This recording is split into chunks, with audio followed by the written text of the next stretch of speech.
Hello friends, Crinji here, and a little while ago at PAX I went to the Alienware booth, and one of the biggest things they had was the Alienware Academy there. I got to speak with Joe Olmstead from Alienware about the Alienware Academy, how they're investing into esports and seeing these communities grow, as well as where they think gaming is going in the next 5 or 10 years.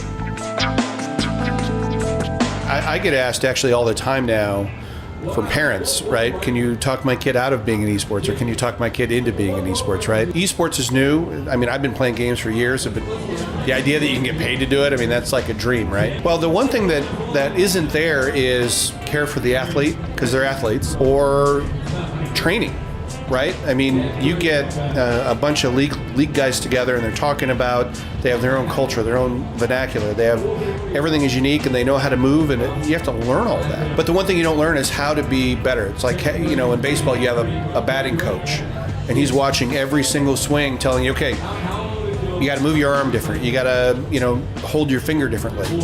Well, it doesn't exist in esports. When we first started working with Toby, and they do, on another part of their business, they do medical training and they use the eyes to help teach you how to do things better. And it was a natural progression for us to go, well, let's figure out how, because it's all hand-eye coordination. So if we know where your eyes and your hands are, we can make you a better gamer. We announced, I think, at E3 last year, started opening the beta later on. In the year, or this year I should say, this year, you can run through a series of training to learn which eye is more dominant. So you can, when you're running into a room, you run into your dominant side of your eye. It tests your hand-eye coordination. You know, maybe you're a better guy skulking around than you are running in hard fast, right? Because you can't react as quickly.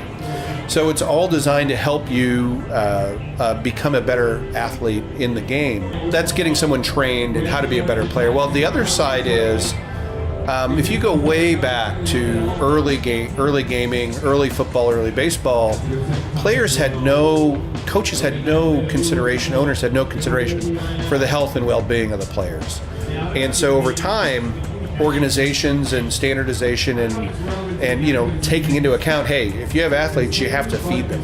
You have to feed them well.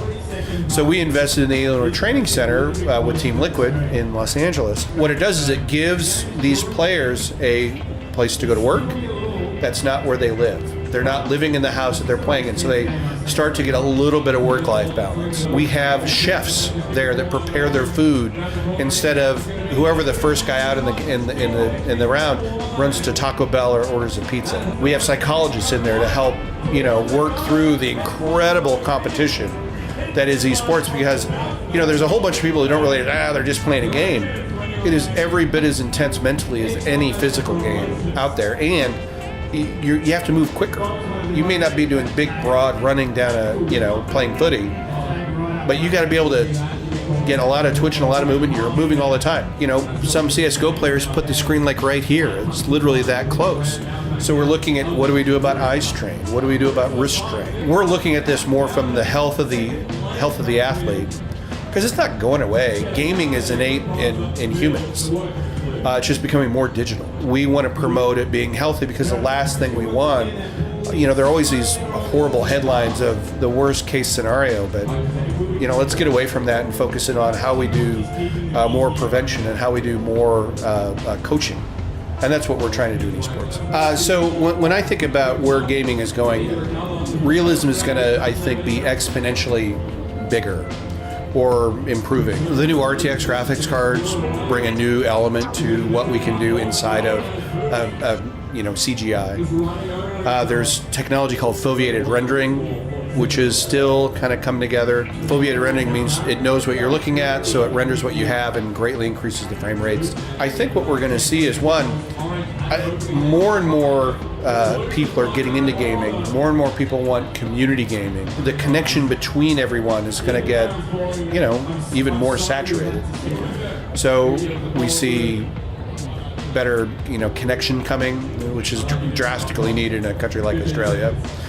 And China, by the way. I think we're only just now seeing where graphics can go and the realism, and, you know, I would have said the same thing 3 years ago. The games that you have now, the realism is unbelievable. We're going to see advancements coming in VR that changes things as well.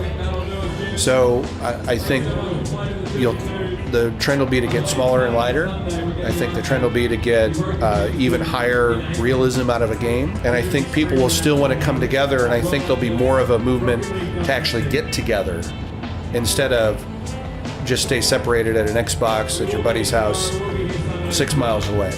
So I think that's more of what we'll see in the next 5 and the next 10 years.